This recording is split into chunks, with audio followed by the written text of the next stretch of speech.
For as long as I can remember, I've been partial to video games that emphasize any kind of exploration. There's something I love about games that use their environments for storytelling,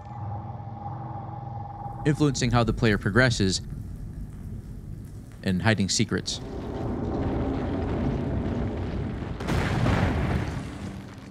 Metroid Prime excels at this, so it's not surprising that it's been my favorite video game for the past 20 years. My love and appreciation for this game evolved in late 2016 when I got into speedrunning. As an official sub-hour haver, I can say with confidence that Metroid Prime is really cool to speedrun. Whether it's the flashy and technical movement, its large and impactful sequence breaks, or successfully pulling off some particularly challenging tricks, Metroid Prime speedruns offer a lot of entertainment for both casual viewers and experienced speedrunners. It has a detailed and rich history that goes back for 2 decades. As a speed game, Metroid Prime has many stories worth telling, and you may have heard some of them already thanks to content creators including Dr. Swallman, Samurai Man, and Zalux. I also want to talk about Prime speedruns. I want to share my perspective and go into all sorts of detail about what makes this game so great. But I would be doing it at the expense of its arguably more overshadowed sibling, Metroid Prime 2 Echoes. Just so I'm clear, I'm referring to Echoes being overshadowed and lesser known through the speedrunning lens. Prime 2 sold well, over 1 million units worldwide, but if you've searched for Metroid Prime speedrunning videos, I'm willing to bet that you looked for Prime 1 first, because that's exactly what I did when I began to consume speedrunning content in 2014. I think it's natural for Prime to take most of the speedrunning spotlight across the trilogy. It's the best-selling of the 3 mainline games, and has attracted even more attention thanks to the release of Metroid Prime Remastered on the Nintendo Switch. Today, I'm going to put the spotlight on Prime 2 and tell you a story about how speedrunners had to overcome this one room that just killed speedruns over and over and over again, and then some.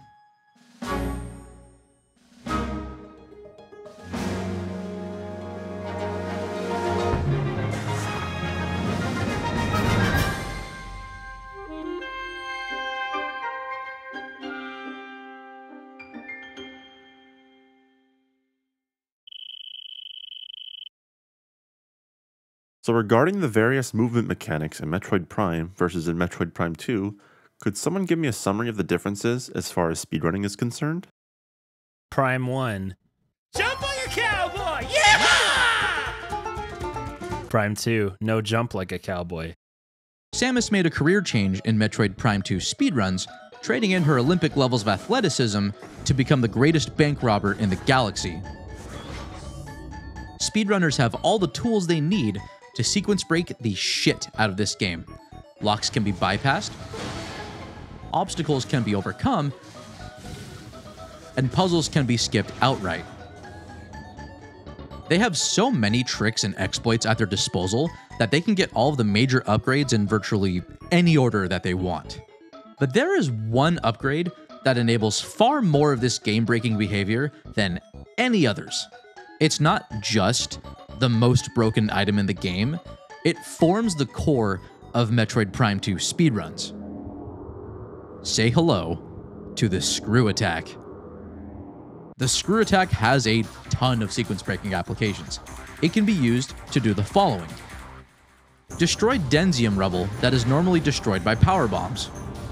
Kill the Dark Alpha Splinter. Destroy Seeker locks without needing the Seeker missiles. Kill Dark Samus. Do this visual glitch where Samus performs her best cannonball form. Reduce damage from Dark Aether's toxic atmosphere. Energize these 2 light crystals found in the main reactor and the crypt without needing the Dark Beam. Kill Dark Samus again. Reach the gravity boost much faster than normal by screw attacking underwater directly to these locks. Kill the Alpha Blog. Destroy Resbits with Prejudice. Destroy Quads with Prejudice. Stun Quadraxis during the fight's second phase without the Echo Visor. Go out of bounds next to the Quadraxis room at this spot. This lets Samus navigate to the energy controller and back, completely skipping the Quadraxis fight. Go out of bounds everywhere. Kill Emperor Ing. And finally, kill Dark Samus.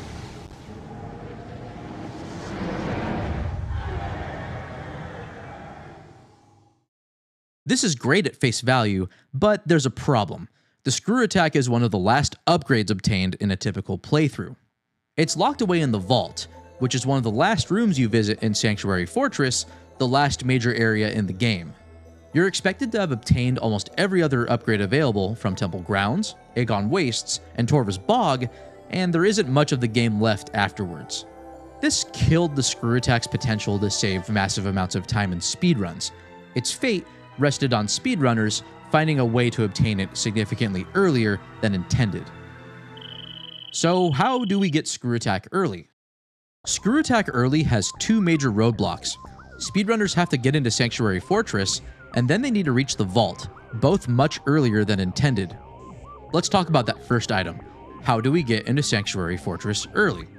There are three ways to enter Sanctuary Fortress: the front entrance from Temple Grounds, the elevator from Lower Torvus Bog, and the elevator from Aegon Wastes. The front entrance has two gates that require having the Boost Ball, Seeker Missiles, and Dark Visor to open. To get these three items, you need to complete the main Torvus Bog quest. This is how Retro Studios intended players to enter Sanctuary Fortress for the first time, so this is the slowest option. The elevator from Lower Torvus Bog is marginally better than the front entrance. It doesn't require as many items, but the elevator is still out of the way, requiring players to explore a large amount of Torvus Bog to reach. It's not viable. This leaves the elevator from Aegon Wastes, which is by far the best option for breaking in. The elevator is locked by a power bomb door, but if you were to find a power bomb expansion early, you could get in with only the base upgrades from Aegon Wastes without needing to explore most of Torvus Bog.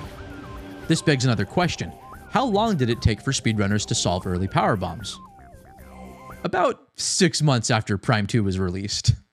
In Temple Grounds, in the Temple Assembly site, speedrunners discovered that you could get out of bounds at the back of the room near the Great Temple elevator. Once you were out of bounds, you would then navigate to this room, the Dynamo Chamber. Dynamo Chamber contains a power bomb expansion that's locked behind a wall made of Denzium. This wall can only be destroyed by a power bomb, so you're expected to have obtained the main upgrade in Lower Torvus first. However, part of the expansion's 3D model clips just outside of the room's collision. If you position yourself just right, you can collect this expansion while out of bounds. Okay, hitting pause for a second. Hey guys, don't mind my voice, I destroyed it at AGDQ 2024 during the finale. I wanted to correct the record on something. I had it backwards on the power bomb expansion. If you look at Prime World Editor, which I'm showing right now on the screen, you'll see that the little alcove that it's in fully encapsulates it. So the model doesn't extend past the top of that little spot. What's actually going on is that Samus's hitbox in the Morph Ball is large enough that when you approach the power bomb expansion from the top out of bounds, the Morph Ball hitbox will go into the room far enough that she'll touch it and collect it that way. So that's what I wanted to say. Back to the video. This might be confusing for any experienced Metroid Dread players watching this. In Dread, you can't use power bombs until you obtain the main upgrade. Prime 2 doesn't have this requirement, so this allowed for speedrunners to collect power bombs much earlier than intended. So that's the first roadblock out of the way. We can now enter Sanctuary Fortress, but how do we reach the Vault? To reach the Vault, you first have to enter the upper west side of Sanctuary Fortress, where the Vault resides. This sub-area, the Watch Station, technically has 3 ways in, but 2 of them are shortcuts that you can't use until you've already arrived. This leaves the West Transport Shaft as the only entrance. The door to this shaft is locked and requires that you have the Power Bombs, Echo Visor, Spider Ball, and Boost Ball to defeat a mini-boss, the Caretaker Drone, in order to unlock it. Getting these 4 items is a big time sink. All of them are guarded by a boss fight of their own, and you have to backtrack a decent amount to get power bombs normally. Having early power bombs does remedy some of this, as it cuts out the backtrack, but items like the Spider Ball and Echo Visor require minutes of commitment on their own. If speedrunners could find enough skips, the path to late Sanctuary Fortress could be trivialized a significant amount, which is exactly what happened. Like what happened with early power bombs, Sequence breakers found these skips just months after Metroid Prime 2's release. The elevator from Aegon Wastes takes you to the east side of Sanctuary Fortress. Instead of going to the west side and climbing up, you can stay on the east side and go directly to Watch Station that way. This route has some major obstacles that normally makes this impossible, so let's see what tricks were found that proves this otherwise. After taking the elevator from Aegon Wastes, Samus will wind up in the Hall of Combat Mastery. We need to get to the east elevator, but it's blocked by a wall with a spider track on it. This section of the wall is sloped. If you jump into this slope while holding the L trigger, Samus will jump higher than normal. We can now get to this morph ball-sized hole at the top of the spider track, but we need a way to get Samus to shrink into the morph ball in time to make it through. The morphing animation is 60 frames or 1 second in length, which takes too long. However, if the camera gets obstructed enough when Samus is morphing, the rest of the animation will be skipped and Samus can instantly morph. Put these two tricks together, and Samus will make it over and reach the elevator. From this point, the path ahead is pretty straightforward, through Dynamo Works and the main gyro chamber. We hit our next obstacle at Watch Station Access, which has this chasm separating both sides of the room. When Samus falls in a chasm like this one, the game triggers a terminal fall that places her in a preset spot. This room has 2 terminal fall triggers, which decide where Samus gets placed, one for each side of the room. This can be abused so that if Samus jumps far enough, she will hit the terminal fall trigger that places her on the other side of the room. Jumping forward with the space jump boots doesn't give Samus enough distance, but if you scan dash off of the door you entered from, she will make it across. This is the Kip Dash. It was discovered in December 2004 by Kip, an early pioneer of Prime speedrunning. Just 4 months later, this trick, the roll jump, replaced it. The roll jump is easier to perform, so the Kip Dash is considered obsolete. Crossing Watch Station Access is a huge sequence break, as it lets you enter Late Sanctuary without Spider Ball, Power Bombs, or Echo Visor. We're almost there. The screw attack is very close. There's only one room left that stands in our way.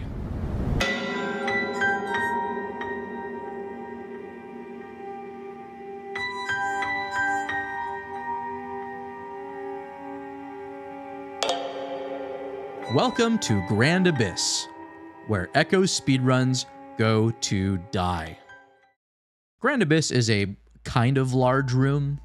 According to Wikitroid, its notable features include large pit. You can almost space jump across. But it's not enough. You're not supposed to cross Grand Abyss directly in a typical playthrough. Instead, you enter the Dark World version of the room, Judgment Drop, where you use these grapple points to cross the gap. There's a one-way portal back to the Light World that lies on the other side of the gap, and you can access the vault from there. This is slow. It takes a lot of time to detour into Lower Torvus for the grapple beam. If a way to cross Grand Abyss without needing grapple was found, it would save over 5 minutes, and early screw attack would become a reality. Grand Abyss contains these hovering robots called maintenance units. You can see them floating out in the distance, but 2 of them are just vibing in the middle of the gap. They're spaced out just enough that, in theory, they bridge the gap between both sides. But could they be used as platforms? How could you even reach the robots to begin with?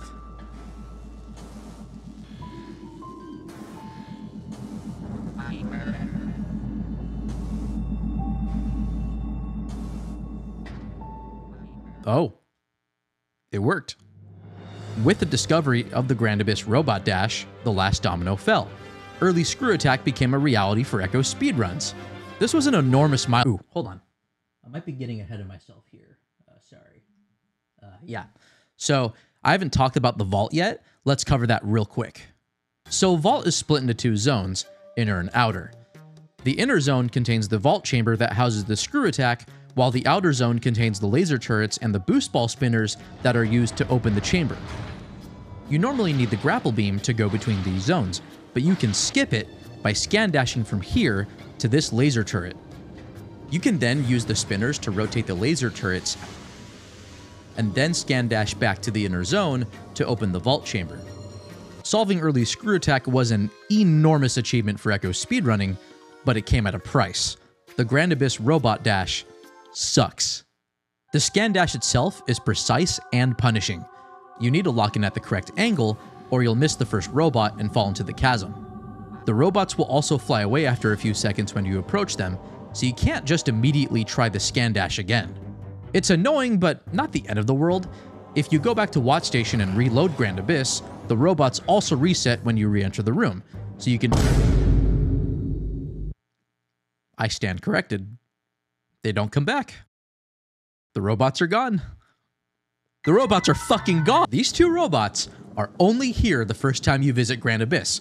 Once you approach them, they will fly away and never return.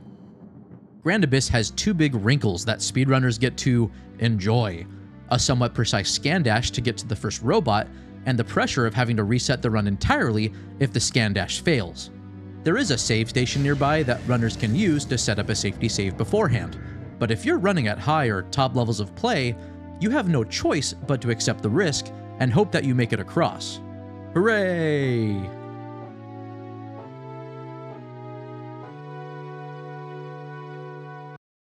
There's a marginal silver lining to all of this. Item loss skip was discovered in 2010, which further trivialized getting into Sanctuary Fortress. Even if you fail the Grand Abyss dash and reset, you could come back and try the scan dash again in about 12 to 15 minutes. I don't think this is an ideal scenario. Those minutes can add up considerably if you're having a bad day of speedrun attempts and you aren't consistently making it to the screw attack. But getting the screw attack so early in the speedrun saved far too much time to ignore. It was unquestionably worth the risk, even with the high reset potential.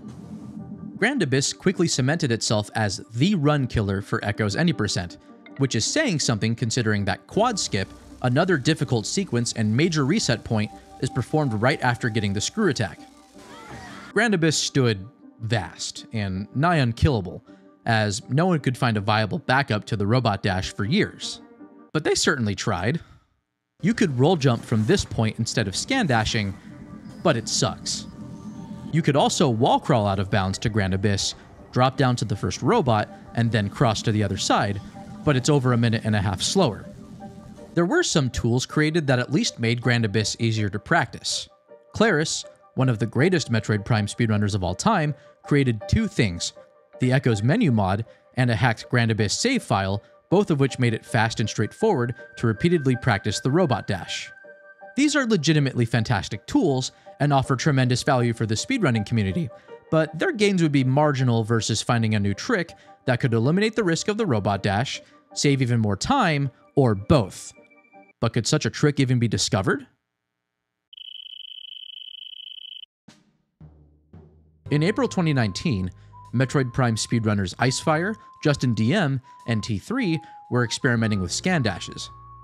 Icefire and Justin shared some videos that showed off some unconventional ways they could dash or get a lot of lateral speed.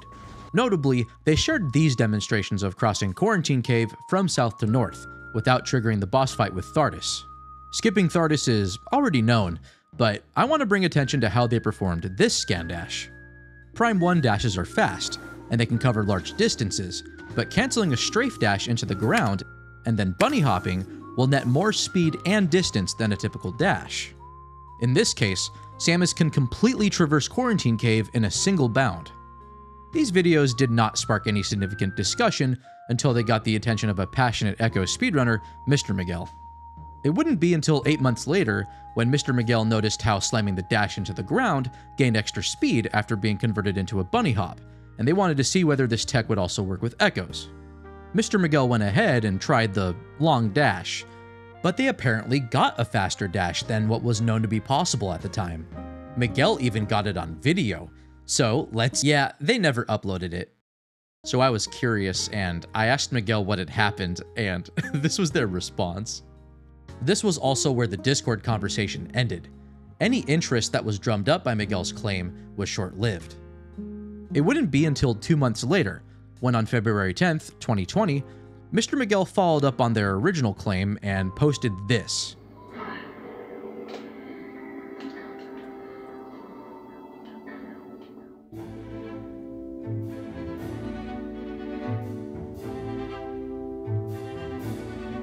For reference, Samus's maximum dash speed is capped at around 16 units. This bunny hop dash that Mr. Miguel performs here goes considerably faster, with enough speed to easily make it to the opposite platform. This caught the attention of Fission Metroid, an experienced Prime tool-assisted speedrunner and glitch hunter. After spending a short time testing the trick, Fission Metroid confirmed that this new dash tech, known today as the extended dash, was not only legitimate, but could be done reliably by humans in a non-task setting. But can you make it across Grand Abyss?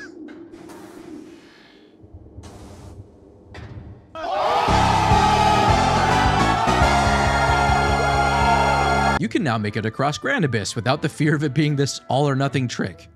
After so many years of the reset-heavy robot dash being the norm, a discovery like this is a genuine achievement, but I don't think this killed Grand Abyss. Extended dashes are more powerful, but they're far more complex and require precise timing to pull off successfully. When you slam the initial strafe dash into the ground like this, you need to hold the R trigger as soon as Samus hits the ground, and then tap B just 2 frames after holding R to get the maximum possible speed boost. If either of these inputs are done with less precise timing, Samus will lose a lot of speed, and the dash will be too slow. Because it requires a lot of practice to get consistently good with extended dashes, the barrier of entry of crossing Grand Abyss early wasn't really lowered. So I don't think extended dashes killed Grand Abyss, but the fact that the trick can be repeated is a big accomplishment, and it's something that I don't want to take for granted here. So you probably won't be surprised that Mr. Miguel's discovery of extended dashes made a huge impact on Echo's speedrunning. Mr. Miguel's discovery. Mr. Miguel's discovery. Yeah, so I've been leaving something else out of this story. In March 2010, Aruki, a professional game engineer and former speedrunner, was investigating whether it was possible to complete Metroid Prime 3 Corruption without obtaining the screw attack. At this point, there was only one room left that stood in the way, the landing site Delta in the Pirate Homeworld Leviathan Seed. This room is similar to Grand Abyss. There's a door on the opposite side of the room that sits across a large gap, only traversable by using the screw attack. So because Aruki didn't have the screw attack, they had to get creative and find a new, unintended way to cross this gap. A few days later, on March 14th, they found a solution, and it looked like this.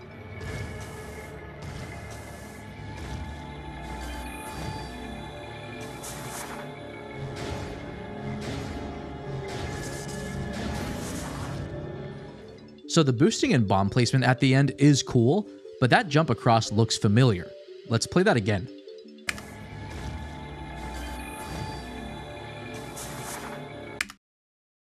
That's an extended dash. There's no mistaking it. That's an extended dash. Okay. I need to put this in perspective for you guys. Aruki performed the first ever extended dash in Metroid Prime 3 in 2010. This was done 6 months before item loss skip was discovered, and it went overlooked for 10 years. Anyways, there's some recognition I think Aruki deserves. They've made some incredible contributions towards Prime speedrunning, most notably with the Prime World Editor, but they also struck gold when they discovered extended dashes a decade ago. It's remarkable stuff. Okay, I'm done with that tangent. Right. Extended dashes are a step forward in Grand Abyss, since you can fail and try again. But they didn't kill this room outright because of their high skill requirement. Speedrunners would need to find something new to have that kind of opportunity. On February 11th, 2020, only a few hours after confirming the viability of extended dashes, Fission Metroid had an idea. In their tool-assisted speedrun of Metroid Prime Any%, there's this section where Samus unmorphs while moving sideways really fast. Fission Metroid theorized that something like this might work in Echoes. I mentioned earlier that when Samus dashes in Prime 2, her maximum speed is limited by the game's programming, but something that Extended Dashes revealed is that this speed cap can be bypassed. When you hold down both L and R triggers while Samus is on the ground, her current speed will be locked in by the time she jumps. Fission Metroid's idea was to initiate a boost with the camera setup so that you can get an instant unmorph, lock in Samus's boost ball speed by holding down L and R, and then jump. This, in theory, could give Samus a long jump like the extended dash while being easier to perform. The problem is that this requires decoupling Samus's facing angle from the direction she moves in when she unmorphs, and this had not been done before. But that did not stop Fission Metroid. After just 30 minutes of testing, they uploaded a tool-assisted demonstration video that, unfortunately, no longer exists. I don't know what inputs they used, but they managed to get Samus to face forward while moving sideways when she unmorphed. The resulting jump was slightly faster than a scan dash, but nowhere near Boost Ball's speed. This was progress, but Fission Metroid needed more time.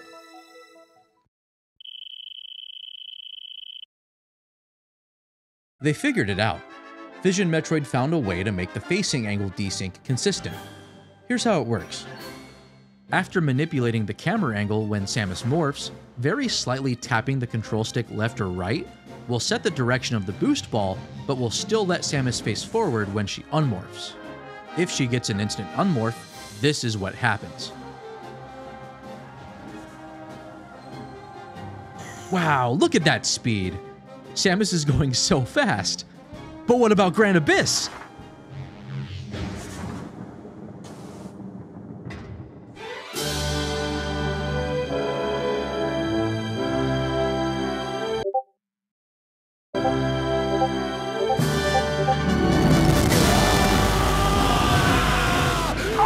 Call an ambulance! But not for me!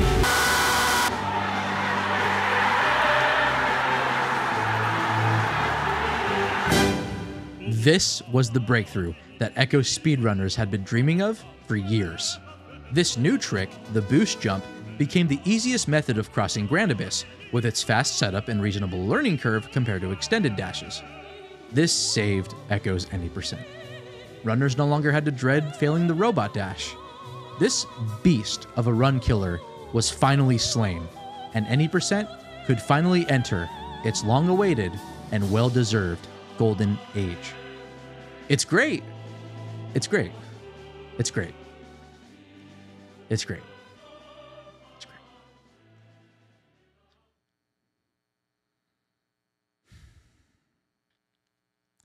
Fission Metroid had another idea. All right, don't mind the wardrobe change. I just want to be comfortable from this section onwards, so we're doing that. Normally, to access the screw attack, you have to use these 4 boost ball spinners to open the vault chamber. But what if you could just break into the vault chamber and skip the puzzle entirely? This speedrun is a bank heist, and you cannot prove me wrong. A few weeks after discovering boost jumps, Fission Metroid theorized that you could go out of bounds near the vault and walk to where the screw attack is before the room loads. When it finishes loading, Samus will technically be trapped inside the vault chamber, but you can immediately pick up the screw attack and then do a trick called a ceiling warp to break out of the chamber. Going out of bounds and skipping the puzzle is about 30 seconds to a minute faster than staying in bounds and opening the vault the usual way. On March 16th, Icefire posted a tool-assisted demonstration that proved that this worked. After going out of bounds, Icefire walks into this empty space next to Grand Abyss. This is where the vault's room collision and the screw attack are located, but since the room hasn't been loaded into memory yet, this area is just an empty void right now. Icefire's goal is to walk to where the screw attack is in the center of the room before the room finishes loading. A few more seconds pass and Icefire accomplishes just that. He's able to position Samus inside the vault chamber before it loads around her. You can see the moment where the room load finishes. Samus will suddenly be affected by gravity and fall down. The room is loaded, but it's invisible. Icefire just needs to move around in the small space inside the chamber until he picks up the screw attack, which plays the item acquisition sound effect. With the screw attack in hand, Icefire just needs to BSJ up and ceiling warp out of the vault chamber to escape. So, the heist is complete, more time is saved, and Samus is made off with a priceless treasure. Pretty good stuff, right? I didn't show how Icefire went out of bounds to begin with. Here's how he did it. That's right, you have to use the fucking robots. Vault Skip is a one-shot trick. No! Okay, I'm overreacting. Vault Skip was confirmed to be possible, but not quite humanly viable in a real-time setting. You have to navigate while out of bounds to the vault chamber while mostly blind, and also do it fast enough so that you're inside before the room finishes loading. It's a cool trick that saves a good chunk of time, but only in theory. Only in theory.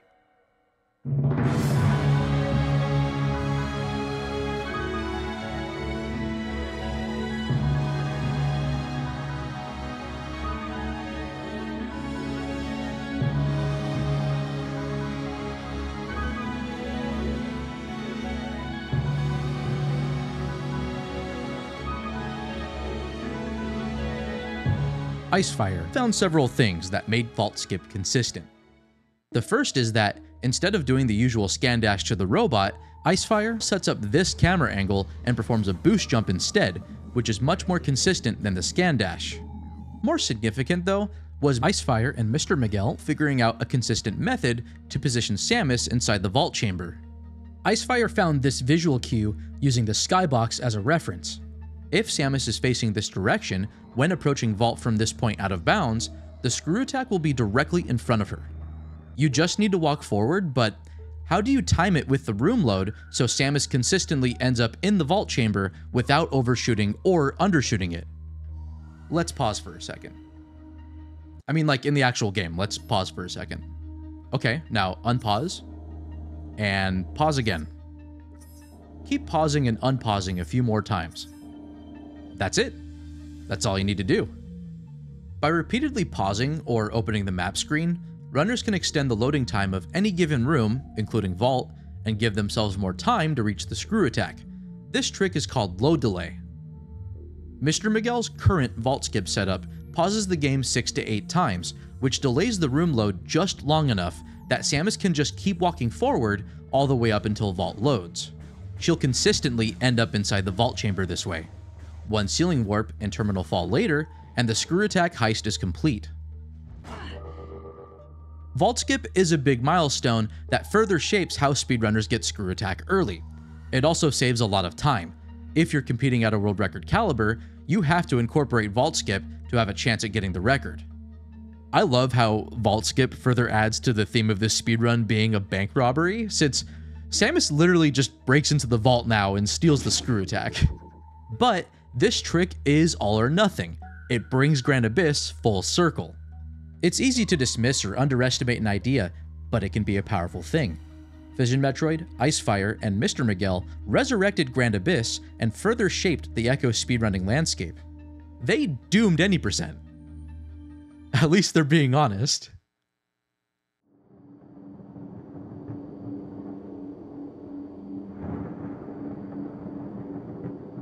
For a game that's overflowing with sequence breaks, it's a miracle that getting the screw attack early is possible.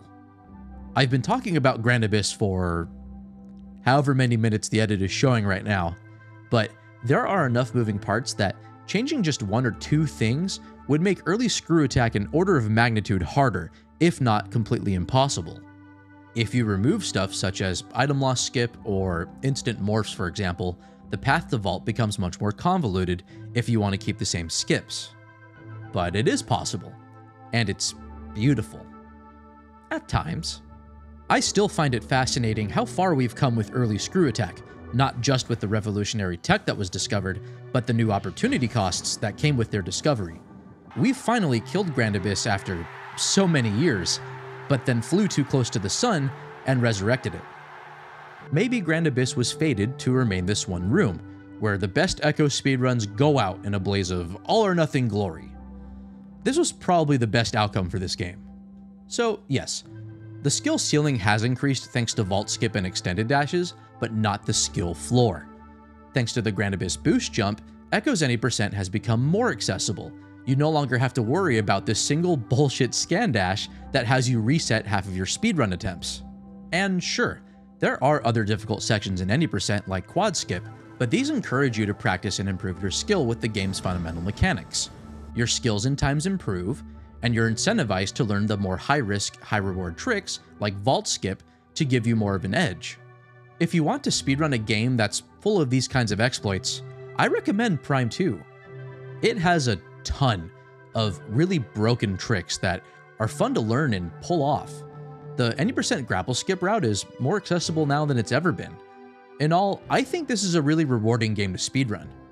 I think it's really satisfying when you get past the challenging parts of the run, and seeing how much time you save with all of the sequence breaking that's involved.